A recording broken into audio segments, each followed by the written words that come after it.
Hey everybody! Today we are going to dissect a Dungeness crab. Dungeness crab and fresh seafood is to the Pacific Northwest what steak is to Texas, what barbecue is to Kansas City, what deep dish pizza is to Chicago, what Philly cheesesteak is to Philly, and what clam chowder is to Boston.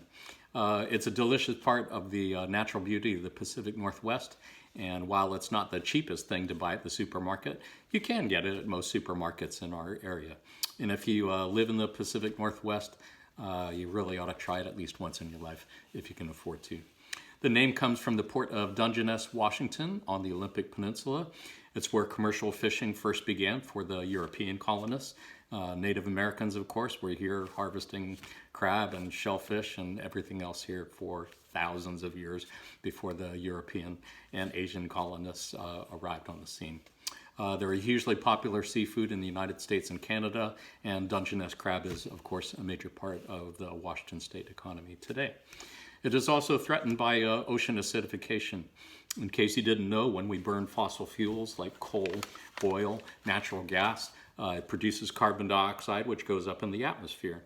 And when the carbon dioxide in the atmosphere dissolves in seawater, it forms carbonic acid, making the oceans just a tiny little bit more acidic, but acidic enough that the larvae of crustaceans, like crab, have a hard time building the hard exoskeleton on the outside.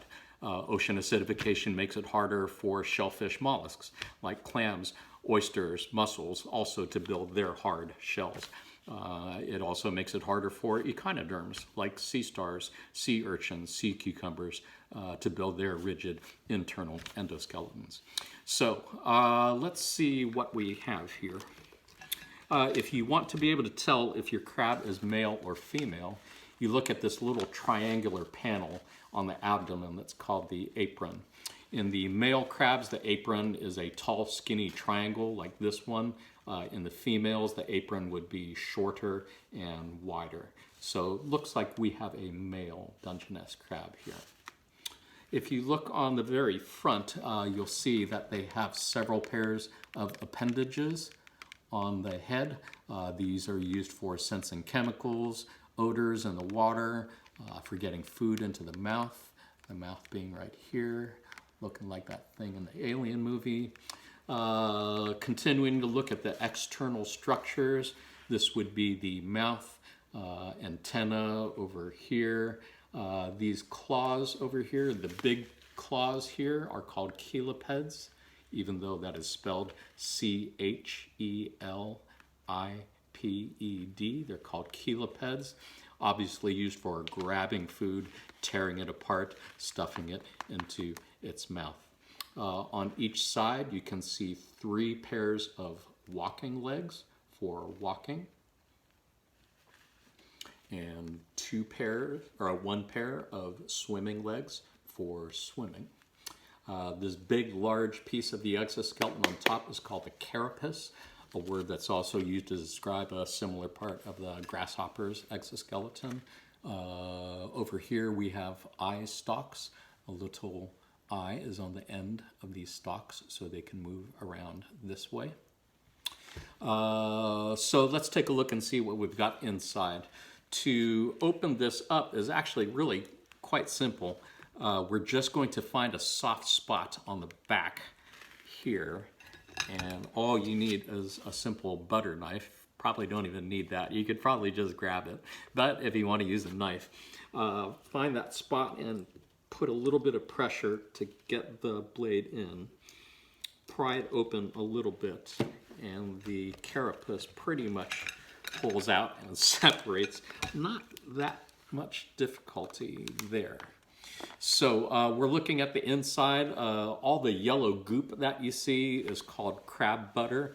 The scientific name for it is the hepatopancreas, meaning it's kind of like a pancreas, kind of like a liver.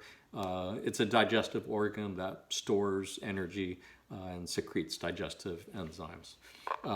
Probably the most notable features inside otherwise would be the gills. Notice there are several gills on this side and several on the other side as well.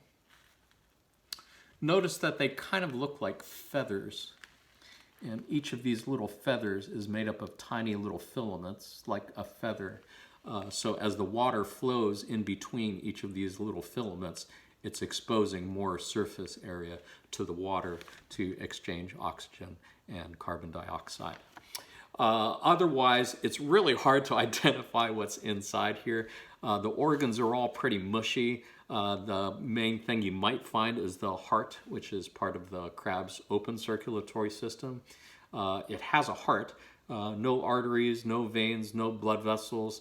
The heart just pumps blood into the body cavity.